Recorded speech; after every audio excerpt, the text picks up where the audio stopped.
If nature doesn't like a void, green spaces don't either. If moss appears in your lawn, it's important to scarify it.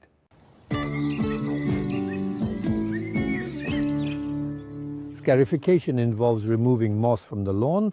It gets rid of thatch at the soil level. The scarifier rejuvenates your lawn by removing all the dead parts.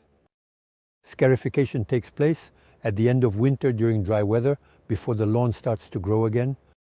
But to make the job easier, it's a good idea to mow the grass down to its roots and collect the clippings at the same time. After mowing, the moss looks much paler. It fills all the available spaces.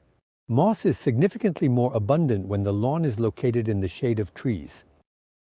The scarifier removes surface moss and rejuvenates the suffocated grass. There are several types of scarifiers: gas-powered, electric, or manual. The gas-powered scarifier is recommended for large areas, while the electric one is better for medium-sized surfaces. The manual scarifier is for a few square meters, while the electric scarifier is equipped with steel needles that rotate on an axis to extract the moss. The device is adjustable according to the desired working depth.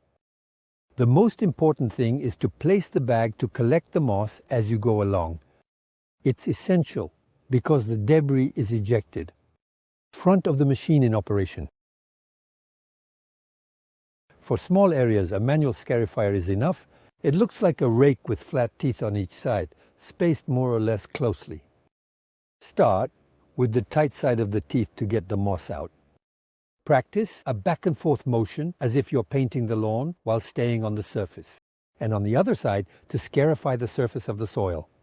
This operation removes the thatch between the trees.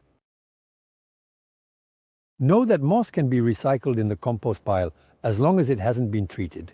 Another use is to hide little balls of moss here and there, so our friends the blue tits can use them to build their nests.